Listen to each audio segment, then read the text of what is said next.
할렐루야, 성도 여러분 반갑습니다. 오늘 날씨가 아주 이렇게 햇빛이 쨍쨍하고 또 무더운 가운데 수요일 예배를 맞이하게 됐습니다. 코로나가 또 전국적으로 확산이 되고 있는 또 시점이고, 날씨가 또 무더운 가운데 하나님 은혜 가운데 우리 모든 성도님들 몸도 마음도 또 이렇게 건강하게 생활할 수 있기를 기원합니다. 먼저 예배에 대한 안내를 먼저 드리겠습니다. 오늘 예배는 8월 4일 수요 예배가 되겠습니다. 성경 본문은 마태복음 18장 1절에서 14절 말씀을 본문으로 해서 잃은 양 한 마리를 찾으시는 하나님, 또 하나님의 관점에서는 이제 잃은 양 한 마리를 하나님이 찾으신다, 이런 중심의 주제를 이렇게 잡았고요. 또 우리 사람의 관점에서는 하나님의 나라에서는 누가 큰 자인가, 그 제자들이 질문을 그렇게 했는데, 하나님의 나라에서 더 큰 사람은 누구인가? 이렇게 질문을 할 수도 있겠습니다. 이제 우리 하나님 말씀을 받는 입장이니까 하나님의 관점에서 잃은 양 한 마리를 찾으시는 하나님의 사랑에 대해서 또 하나님 말씀에 대해서 강론을 하도록 하겠습니다. 예배 순서는 묵도, 찬송, 성경, 설교, 축도하는 순서로 진행을 하겠습니다. 그럼 다 같이 묵상기도 하심으로 수요 예배 하나님 앞에 드리겠습니다.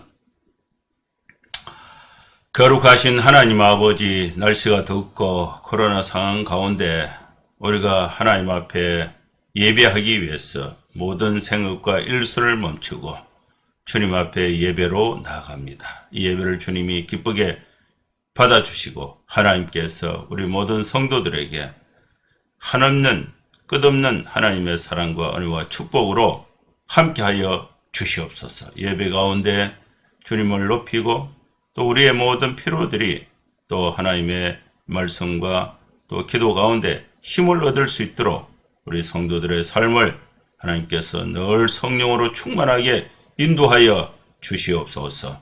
예수님의 이름으로 기도하옵나이다. 아멘.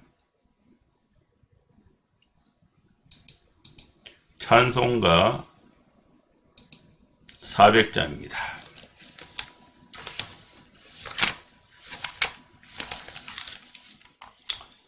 험한 시험 물속에서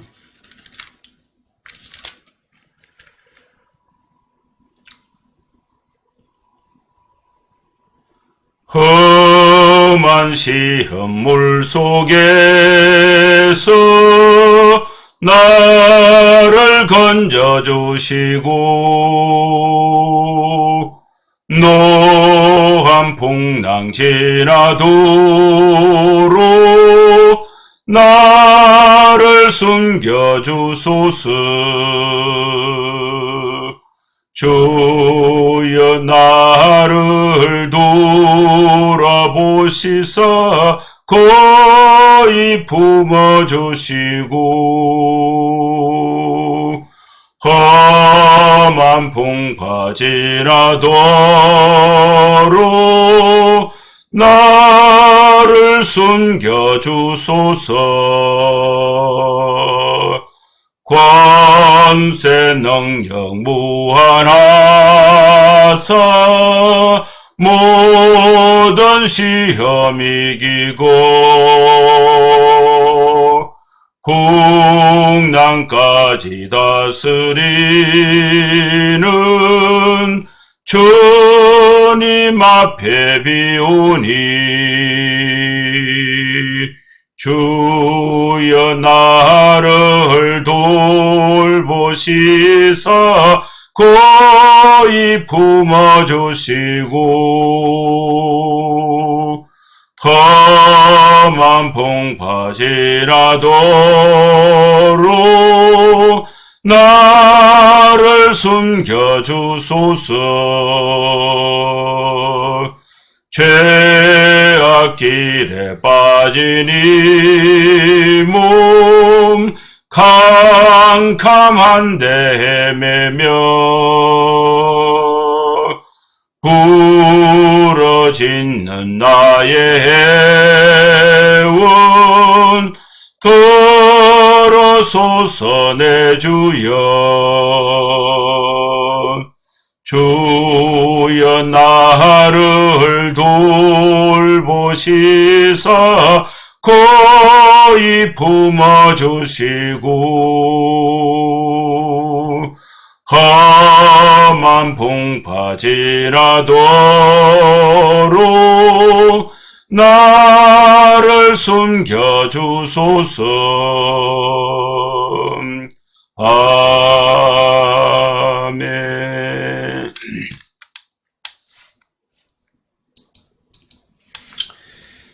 하나님 말씀 마태복음 18장 1절에서 14절 말씀을 봉독해 드리겠습니다.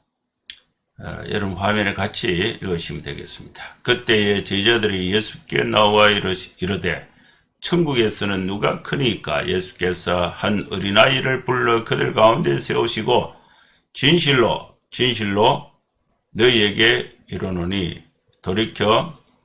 너희가 돌이켜 어린아이들과 같이 되지 아니하면 결단코 천국에 들어가지 못하리라. 그러므로 누구든지 이 어린아이와 같이 자기를 낮추는 사람이 천국에서 큰 자니라. 또 누구든지 내 이름으로 이런 어린아이 하나를 영접하면 곧 나를 영접함이니 누구든지 나를 믿던 이 작은 자 중 하나를 실족하게 하면 차라리 연자 맷돌이 그 목에 달려서 기쁜 바다에 빠뜨려지는 것이 나으니라. 실족하게 하는 일들이 있으므로 말미암아 세상에 화가 있도다. 실족하게 하는 일이 없을 수는 없으나 실족하게 하는 그 사람에게는 화가 있도다. 만일 내 손이나 내 발이 너를 범죄하게 하거든 찍어내 버리라. 장애인이나 다리 저는 자로 영생에 들어가는 것이 두 손과 두 발을 가지고 영원한 불에 던져지는 것보다 나으니라. 만일 내 눈이 너를 범죄하게 하거든 빼어버리라. 한 눈으로 영생에 들어가는 것이 두 눈을 가지고 지옥불에 던져지는 것보다 나으니라. 삼가 이 작은 자 중에 하나도 없이 여기지 말라. 너희에게 말하노니 그들의 천사들이 하늘에 계신 내 아버지의 얼굴을 항상 배움느니라. 너희 생각에는 어떠하냐? 만일 어떤 사람이 양 100마리가 있는데 그 중에 하나가 길을 잃었으면 그 99마리를 산에 두고 가서 길 잃은 양을 찾지 않겠느냐? 진실로 너희에게 이르노니 만일 찾으면 길을 잃지 아니한 99마리보다 이것을 더 기뻐하리라. 이와 같이 이 작은 자 중에 하나라도 잃는 것은 하늘에 계신 너희 아버지의 뜻이 아니니라. 아멘. 마태복음에는 여러 편의 설교가 있습니다. 크게 구분하면은 5편의 설교가 수록이 되어 있습니다. 이 마태가 복음서를 기록할 때에 예수님께서 하신 말씀들을 중요한 그 내용들을 이렇게 크게 단락을 구분해서 주제별로 묶어놓은 말씀이 이제 설교 형태로 예수님이 제자들에게 가르치는 교육, 설교 형태로 기록이 되었습니다. 오늘 본문에 이제 기록된 이 예수님의 설교는 4번째에 해당하는 설교가 되겠습니다. 천국 또 교회 또는 이제 천국의 백성들 사이에 문제를 이제 다루고 있습니다. 이 제자들은 이제 궁금한 것이 있으면은 예수님께 이제 질문을 합니다. 천국에는 누가 큽니까? 이런 이제 질문을 한 거죠. 그 문제에 대한 대답으로서 예수님의 설교가 오늘 본문에 있습니다. 첫 번째 설교는 산상수훈이 이제 첫 번째 설교가 되겠습니다. 예수를 믿지 않는 사람들 가운데서 천국의 백성들은 어떻게 살아야 되는가, 제자도에 대해서 가르치는 거죠. 예수님이 이제 제자들을 12명의 제자들을 이제 선택을 이제 하셔서 산에 데려가서서 이제 제자들에게 가르치는 거예요. 심령이 가난한 자는 복이 있다. 이렇게 팔복부터 쭉 이렇게 팔복. 그다음 6장에 이제 기도는 너희는 이렇게 기도하라. 그다음에 7장에 비판하지 마라. 좁은 문으로 들어가라. 이 모든 것을 듣고 행동하지 아니하면은 모래 위에 지은 집과 같다. 이렇게 이제 예수님이 제자들에게, 이 제자들은 이 세상에 믿지 않는 세계에 살고 있지만은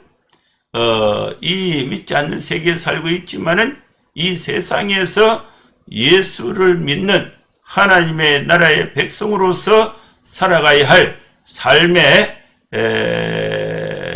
그 태도, 그리고 이 제자의 삶, 제자도에 대해서 첫 번째로 예수님께서 설교를 하신 것입니다. 그 다음에 이제 두 번째 설교는 마태복음 10장에 예수님께서 12 제자들을 부르시고 이 12 제자들에게 하나님의 나라를 증거하고 또 약한 것과 또 질병을 고칠 수 있는 능력을 이렇게 주셔서, 그리고 또 이렇게 내어 보내실 때에, 파송할 때에 설교, 너희는 이방인의 골로 가지 마라. 사마리아인의 말에도 가지 마라. 차라리 잃어버린 이스라엘 집으로 가라. 가면서 천국이 가까웠다고 전파하라. 또 이 복음 전하러 갈 때에는 두 벌 옷을 갖지 말고 지팡이나 주머니, 전대, 돈 이런 거, 먹을 거 이런 거 걱정하지 말고 가라. 그래서 복음 전할 때에 집에 가서 평안을 빌고 또 그 집에 계속 유하고, 또 영접하지 않으거든 다른 동네로 옮기라. 발에 먼지를 떨어버리고, 이런 형태로 예수님께서 제자들의 제자도에 대해서는 이제 산상수훈, 또 이 제자도를 이제 가지고 시행하는 이 파송설교가 마태복음 10장에 있습니다. 그 다음에 이제 이 세 번째 그 설교는 마태복음 13장에 천국에 대해서 7번 비유로 설명하신 말씀이 세 번째 설교가 되겠습니다. 두 종류의 사람이 섞여 있는 상황에서 하나님의 나라는 이런 것이다. 이것이 이제 천국은 마치 농부가 밭에 나가서 씨를 뿌린 것과 같다. 그죠? 그리고 계자씨와 같다. 누룩과 같다. 진주와 같다. 밭에 감춘 보화와 같다. 그죠? 이 말씀, 이 천국의 7대 비유의 말씀을 마태복음 13장에서 설교로 했습니다. 오늘 이제 본문은 이제 마태복음 18장은 네 번째 설교에 해당이 되는데요. 믿는 사람들 사이에 이 태도와 또 질서에 대해서 이전에는 이제 말씀을 했습니다. 그리고 오늘 이 본문의 설교는 오래전부터 교회 설교로 이렇게 불려지고 있는 말씀이 됩니다. 첫 번째 단락은 1절에서 4절까지 이렇게 구분을 할 수가 있습니다. 천국에서는 이 제자들이 질문한 거죠. 어떤 사람이 큰 사람이냐? 이런 주제에서 이제 예수님의 설교가 시작이 됩니다. 예수님은 제자들의 그 질문을 받으시고 천국의 사람들은 크다 작다는 식으로 말해서는 안 된다고 교훈을 하셨습니다. 근데 굳이 이런 단어를 써야 한다면은 자기 자신을 어린아이처럼 낮추는 사람이 하나님 나라 천국에서는 큰 사람이 된다.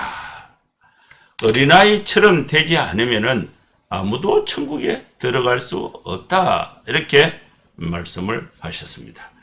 두 번째 단락은 5절에서 14절까지 있는 말씀인데 한 사람의 중요성에 대해서 하신 말씀이지만은 근본적으로 보면은 누구나 사람들은요 크게 되고자 하는 욕구를 가지고 있는데 특히 예수님을 따랐던 이 제자들이 가지고 있었던 이 크게 자기가 잘 돼서 크게 되고자 하는 그런 욕구를 가지고 있었습니다.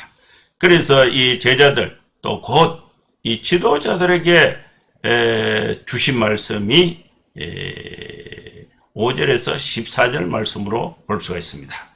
예수님을 믿는 천국의 백성들은 모두가 똑같이 소중하다는 것을 예수님께서 그 전제로 깔고 있습니다. 하나님의 나라는 권위와 서열과 또 가치와 능력이 지배하는 나라가 아닙니다. 예수님께서 지상 사역에서 보여주신 것처럼 하나님의 나라는 희생과 사랑과 이해와 도움을 나타내는 나라가 하나님의 나라인 것입니다. 그래서 누구나 약하고 힘없는 사람들에게 더 큰 관심을 가지고 예수님을 맞아들인 것과 같이 되어야 한다는 것입니다. 약한 사람들이 나오면은 예수님을 환영하는 것처럼 이 어린아이들, 약자들을 환영하고 돌보는 것. 이것이 바로 하나님의 나라다고 말씀했습니다. 어린아이라고 업신여기거나 또 어린아이라고 또 무시하거나 어린아이라고 또 넘어뜨려서는 안 된다는 것입니다. 남을 넘어뜨리는 것보다는 넘어지게 하는 손과 또 넘어지게 하는 발을 자르고 또 눈을 뽑는 한이 있더라도 불구자로서 장애인으로서 영원한 생명을 얻는 것이 더 나은 일이다. 이렇게 예수님이 제자들에게 말씀하신 것입니다. 이 말씀을 한마디로 요약해서 표현한다면 가장 작은 사람 가운데 하나라도 실족하게 망하게 하는 것은 하나님의 뜻이 아닙니다. 하는 말씀으로 예수님께서 제자들에게 말씀하신 것입니다. 이제 이 말씀을 한 절씩 읽으면서 강론하면서 하나님의 은혜를 받고자 합니다. 그때에 제자들이 예수께 나와 이르되 천국에서는 누가 큽니까? 예수님께서 제자들을 훈련하고 제자들을 가르치실 때에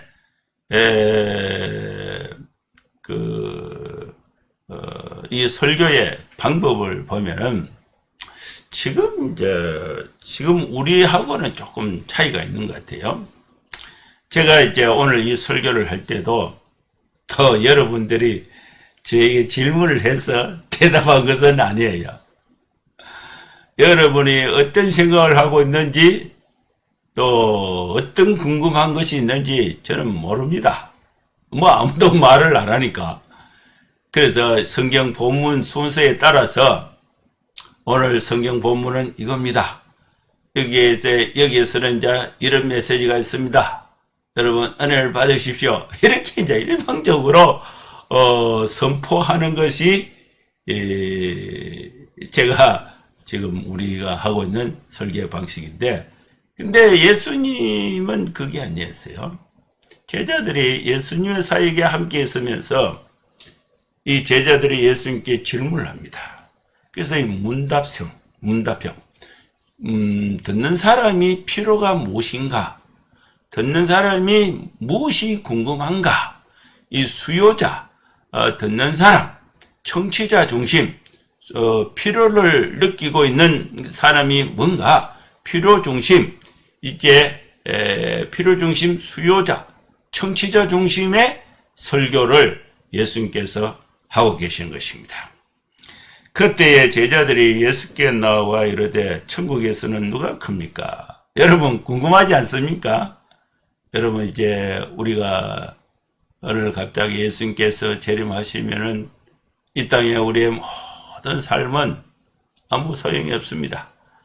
다 빈손 놓고 하나님 앞에 다 가야 됩니다. 갈 때에 하나님 앞에 갔을 때에 우리 성도님들 궁금하죠? 우리 장로님이 나보다 높은가? 목사님이 나보다 높은가? 또 권사님이 나보다 높은가? 누가 높은가? 권사님이 높으나? 장로님이 높으나? 집사님이 높으나? 나는 아직 집사도 아닌데 또 교회에 그렇게 학생이니까 그렇게 흥금한 것도 없고 기여한 것도 없는데 교회에서 그냥 밥도 먹고 은혜만 받았는데 나는 이렇게 낮고 누가 높은가 궁금하죠. 제자들도 아마 그렇게 궁금했어요. 그래서 예수님께 질문을 했습니다. 천국에서 누가 큽니까? 여기서 이제 이 말씀은 그때라는 표현이 있으니까 앞의 부분하고 연결이 되어 있습니다. 앞부분에서 다룬 예수님의 가르침은 제자들 사이에 하나님의 나라에서 누가 더 크냐, 이 더 크냐라는 그 논쟁을 불러일으키게 된 것입니다. 그래서 그들은 아직도 하나님의 나라를 서열이 있는 인간의 나라와 비슷한 것으로 생각을 하고 있는 것입니다. 하나님의 나라에 대해서 정확하게 이해를 못하고 있는 이 제자들의 형편이라는 것을 알 수가 있습니다. 그래서 마태는 모든 논쟁 과정을 생략하고 제자들의 그 결정적인 질문, 하늘나라에서 대체 누가 더 큽니까? 이 본문을, 이 말씀을 가지고 예수님의 설교의 그 도입 부분을 사용하고 있는 것입니다. 이때 이제 예수님께서 2절 말씀에 보면요, 한 어린아이를 불러 그들 가운데 세우시고, 예수님은 실물 교육을 위해서 불러서 세우신 이 어린아이는 당시에 그 사람들의 숫자에 카운트하지 않는, 계산하지 않는 물건 취급했던 그런 시대입니다. 어린아이는 가치가 없어요. 재산처럼 또 취급되거나 아예 어린아이는 무시하고 있는 그런 상황이었습니다. 그런데 예수님께서 한 어린아이를 세우시고, 그들 가운데 세우시고 이렇게 말씀하시는데, 그러나 예수님은 이 어린아이를 사람으로 인정을 하셨고 오히려 어른들이 본받아야 할 천국 시민의 그 표본으로서의 어린아이를 예수님이 제시하신 것입니다. 어린아이를 한가운데 세우시고 3절에 이르시되 진실로 너희에게 이르노니 너희가 돌이켜 어린아이들과 같이 되지 아니하면 결단코 천국에 들어가지 못하리라. 어린아이는 왜 그 당시 사회에 사람의 그 숫자에 포함시키지 않고 또 재산처럼 또 이렇게 무시하게 취급을 했는가? 이 어린아이는 미성숙합니다. 어린아이는 유치함이 있습니다. 그러나 어린아이는 또 순수함도 가지고 있습니다. 여러 가지 특징을 가지고 있지만은, 이 어린아이는, 여기서 어린아이는 자신의 그 약함을 알고 부모를 의지하는 특성을 가지고 있습니다. 그리고 어린아이들은 교만하지 않아요. 어린아이들의 그 겸손과 또 어린아이들의 그 부모를 의지하는 또 의지심을 부각하고 있는 것입니다. 그 예수님께서는 큰 사람, 또 명예 등에 관심을 가지는 사람들이 마음을 고쳐먹고 이런 어린아이처럼 되지 않으면은 아무도 천국에 들어가지 못한다고 말씀을 하신 것입니다. 그러면서 이제 어린아이를 이제 실물로 이렇게 세워두고, 어린아이들과 같이 되지 않으면 결단코 천국에 들어가지 못한다. 4절 말씀에 보면은요, 그러므로 누구든지 이 어린아이와 같이 자기를 낮추는 사람이 천국에서 큰 자다. 천국에서 누가 큽니까? 어린아이와 같이 어린아이 자체를 어린아이가 갖고 있는 그 교훈적 특성이 있습니다. 그와 같은 자가 천국에서 큰 자다는 것입니다. 천국은 강한 사람들의 나라가 아니라 어린아이처럼 자신을 낮추는 사람, 이 자신을 낮추는 사람, 어린아이처럼 자신을 낮추는 사람들의 나라가 바로 천국이 되는 것입니다. 크다 작다는 용어를 굳이 사용을 한다면은 이런 사람이 하나님의 나라에서 큰 사람, 어린아이와 같이 자기를 낮추는 사람이 천국에서는 큰 사람이다. 천국에서 큰 사람, 작은 사람이 있다는 말씀이 절대적인 것은 아닙니다. 그 앞에 절에도 보면요, 그렇지 않는 사람은 천국에 들어가지 못한다고 하셨기 때문에 그렇습니다. 그래서 이 5절 말씀에 보면요, 또 누구든지 내 이름으로 이런 어린아이 하나를 영접하면은 곧 나를 영접하는 것이다. 어린아이 자체가 갖고 있는 그 의미가 예수님과 연결이 되는데, 어린아이와 같으면은 천국으로 간다. 그런 절대적인 표현이 아니에요. 어린아이가 갖고 있는 그 특성을 소개하고 있는 것입니다. 소개하고 있는데, 또 누구든지 내 이름으로 이런 어린아이 하나를 영접하면은 어린아이와 같이 자기를 낮추고 겸손한 사람이 천국에 가는 것이 아니라, 어린아이와 같이 자기를 낮추고 겸손하고 또 예수님의 이름으로 그 어린아이를 돌보고 하는 것은 곧 예수님을 영접하는 것이다. 그게 5절이에요. 곧 나를 영접하느니. 이 말씀에서 보면은 아무리 보잘것없이 보이는 사람이라도 소중히 여겨야 한다는 것입니다. 예수님은 당시에 사람으로도 취급받지 못했던 이 어린아이들을 영접하는 것을 예수님 자신을 맞아들이는 것으로 계산하신다고 말씀하신 것입니다. 당시에 어린아이들이 사람 축에 들지 못하고 아무도 대우하지 않았던 것처럼 예수님도 당시에 사람들이 다 무시하고 돌보지 않고 관심을 갖지 않았습니다. 그런데 이 겸손한 이 어린아이를 영접하는 것은, 예수님으로 영접하면은 곧 예수님을 영접하는 것이 된다는 것입니다. 그래서 우리는 예수님께서 전해주신 이 말씀의 핵심은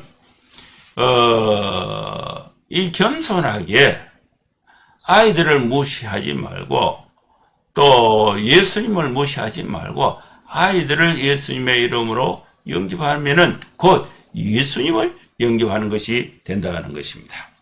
누구든지 나를 믿는 이 작은 자 중 하나를 실족하게 하면 차라리 연자 맷돌이 그 목에 달려서 깊은 바다에 빠뜨리는 것이 나으니라. 이 말씀을 또 보면요, 이 반대로 아주 작고 약하다고 해서 무시하거나 또 학대하고 넘어뜨리는 것은 결코 일어나서는 안 된다는 것입니다. 실족하게 한다고 번역된 이 말은 실수하게 하고 죄를 짓게 한다는 뜻입니다. 예수님은 그러한 행동에 심판이 따른다는 사실을 그런 행동에 심판이 따른다는 사실을 설명하고 있는데, 그 심판은 뭘로 비유하시냐면은 목에 연자맷돌을 걸고 깊은 바다에 던져지는 것이 더 낫다. 이렇게 이제 비유를 하신 것입니다. 여기서 이 실족하게 하다는 말의 뜻을 7절에 또 설명하고 있는데요. 실족하게 하는 일들이 있음으로 말미암아 세상에 화가 있도다. 실족하게 하는 일이 없을 수는 없으나 실족하게 하는 그 사람에게는 화가 있도다. 예수님은 강한 사람들의 돈, 또 권력, 재주, 명예 등이 원인이 되어서 도덕적으로 또 신앙적으로 약한 사람들을 넘어뜨리는 일이 세상에는 많이 있음을 인정하신 것입니다. 이런 일이 없을 수는 없다 하더라도 남을 넘어뜨리는 사람에게는 화가 있다. 이 화가 있다는 것은 지옥불, 즉 하나님의 심판이 있음을 분명하게 말씀을 하신 것입니다. 여러분, 우리는요, 이렇게 어른이 되어서 갖고 있는 힘, 또 재산적인 힘, 육체적인 힘, 사회적인 힘, 이런 것을 가지고 또 이렇게 어린아이들을, 또 약한 사람들을 무시하거나 업신여기거나 또 그걸 활용해서 약한 사람들에게 실망을 끼치게 하는, 실족하게 하는 일, 이런 거는 하면 안 된다는 것을 예수님께서 분명하게 말씀하신 것입니다. 8절에서 9절 말씀을 읽어보겠습니다. 만일 네 손이나 네 발이 너를 범죄하게 하거든 찍어 내버리라. 장애인이나 다리 저는 자로 영생에 들어가는 것이 두 손과 두 발을 가지고 영원한 불에 던져지는 것보다 나으니라. 또는 실족,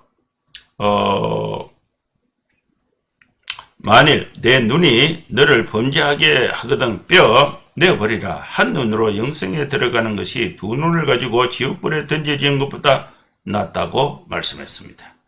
예수님은 마음에 일어나는 음란한 생각과 또 성적 범죄를 교훈하실 때에 사용하셨던 그 과장법이 오늘 이 본문 문맥에도 사용되고 있습니다. 남이나 자신을 죄짓게 하는 것은 무엇이든지 절단해야 한다는 것입니다. 그래서 이 불구나 저른발이나 또 외눈으로 생명에 들어가는 것이 불에 던져지는 것보다 더 낫기 때문에 그렇습니다. 실제로 우리가 손목을 자르거나 발을 자르거나 이런 것은 이제 실제로 일어날 수는 없죠. 그래서 이 과장법이에요. 강조법이에요. 강조법. 실제로 우리 몸을 잘라내는 것이 아니라 또 몸을 잘라낼 때에 그때의 그 결단과 아픔으로 욕망과 권력과 명예 또 악한 생각 등 우리로 하여금 죄를 짓게 하는 그 원인과 또 수단들을 제거해야 함을 강조한 말씀이 과장법으로 기록이 되어 있는 것입니다. 10절 말씀에 보면은 상가 이 작은 자 중에 하나도 없이 여기지 말라. 어린아이들을 작은 자죠. 없이 여기지 말라. 너에게 말하노니 그들의 천사들이 하늘에 계신 내 아버지의 얼굴을 항상 비옵느니라. 어린아이처럼 육체적으로나 정신적으로 작고 약한 사람들은 스스로 지켜낼 수가 없을 뿐만 아니라 보통 사람들에게는요, 시끄럽다, 너희들 빨리 가라, 무시 당할 수가 있습니다. 예수님은 가치 없어 보이는 사람이라도 없이 여기지 말라고 말씀을 하신 것입니다. 이 작은 사람은 사회에서 힘없는 사람들을 뜻할 수가 있습니다. 여기서 예수님을 믿는 연약한 사람들을 뜻하는 것으로 볼 수도 있습니다. 교회나 하나님의 나라에서는요, 이 세상에서 약하고 불쌍한 사람들은 무시하고 짓밟을 상대가 아니라 보호하고 도우면서 섬겨야 할 사람들이라는 것을 말씀한 것입니다. 그들의 천사들이 하나님의 얼굴을 늘 뵙고 있다는 이 표현은 사람 또는 이 신자 각자의 수호천사가 존재함을 알려서 그 천사들을 의지하고 살아가야 함을 알려주는 것 같지는 않습니다. 이 말씀의 뜻은 뭐냐면은 천사들이 그러니까 이제 사람들이 수호천사가 있으니까 사람들이 이제 천국에 나를 지키는 수호천사가 있으니까 그 수호천사를 내가 의지해야 된다. 이렇게 말씀하신 것은 아니라는 것입니다. 예수님께서 이제 마태복음 4장에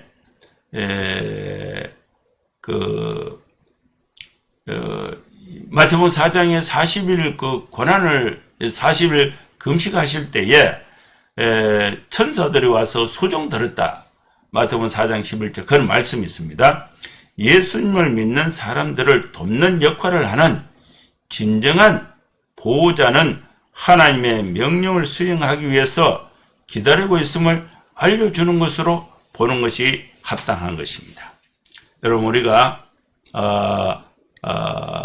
하나님이 우리를 도우시고 보호하시고 인도하신다. 이 수호천사 이 개념은 바르게 이해할 필요가 있겠습니다. 이 작은 자 중에 하나도 없이 여기지 말라고 말씀을 하신 것입니다. 그러면서 이제 두 번째 첫 번째는 예수님이 제자들이 예수님께 질문을 해서 천국에서 누가 큽니까? 이렇게 이제 질문했고, 이제 설명을 하시면서 두 번째는 예수님께서 제자들에게 질문을 하면서 설명합니다. 그것이 12절 13절인데 너희 생각에는 어떠하냐? 만일 어떤 사람이 양 100마리가 있는데 그 중에 하나가 길을 잃었으면 그 99마리를 산에 두고 가서 길 잃은 양을 찾지 않겠느냐? 너희 생각에는 어떠하냐? 이렇게 질문을 하는 상기시키면서 예수님의 메시지를 전하고 계신 것입니다. 진실로 너에게 이르노니 만일 찾으면 길을 잃지 아니한 99마리보다 이것을 더 기뻐하리라. 잃은 양 비유, 잃은 양의 비유는 연약해서 넘어지기 쉬운 한 교인의 중요성을 강조하고 있는 말씀인 것입니다. 여러분, 우리 교회는요 다 소중해요. 근데 그 중에 시험에 들거나 연약해서 넘어지는 성도가 있다면은 우리는 결코 외면해서는 안 된다. 양 한 마리가 길을 잃었을 때에 목자가 99마리를 산에 두고 그 양을 찾으러 나섰고, 또 양을 찾았을 때에 그 양 때문에 더 기뻐한다는 말씀은 99마리 양과 한 마리를 비교해서 99마리 양이 중요하지 않다, 이렇게 생각하는 것은 잘못된 생각이에요. 강하고 능력 있는 사람들은 스스로 보호할 수가 있습니다. 그러나 약한 사람들은 도움이 필요합니다. 강한 사람들, 지도자들은 특별히 이 약한 사람들에게 특별한 관심과 배려를 가져야 함을 말씀하고 있는 것입니다. 이 비유는 전통적으로 교회 안에 한 사람보다는 믿지 않는 사람들을 교회로 불러들이는 비유로 이해해 왔습니다. 이런 설명도 불가능한 것은 아니에요. 가능합니다.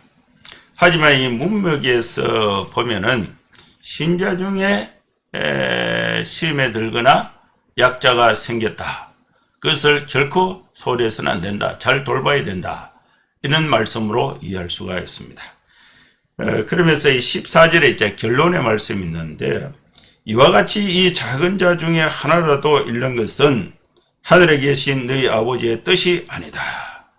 연약한 사람들 가운데 하나라도 망하는 것은 결코 하나님의 뜻이 아닙니다. 이런 양 비유의 이 결론이면서 동시에 또 이렇게 어린아이, 미천하게 보이는 한 사람의 귀중함에 대해서 말씀하신 이 부분, 이 결론 부분이 이 말씀이 되겠습니다. 그래서 우리는 이 말씀을 우리가 받았을 때에 우리는 이런 양 한 마리 찾기를 위해서 목숨을 다하는 하나님의 사랑을 실천하는 우리의 성도의 삶을 살아갈 수 있기를 주의 이름으로 축원합니다. 기도하겠습니다. 하나님 아버지, 주님의 은혜를 감사합니다. 이렇게 귀한 말씀을 우리에게 주시고 우리가 하나님의 사랑의 말씀을 받아서 이런 양 한 마리를 찾기 위해서 목숨을 다하는 최선의 사랑을 실천하는 하나님의 뜻을 실행하는 우리 교회가 되게 하여 주시옵소서.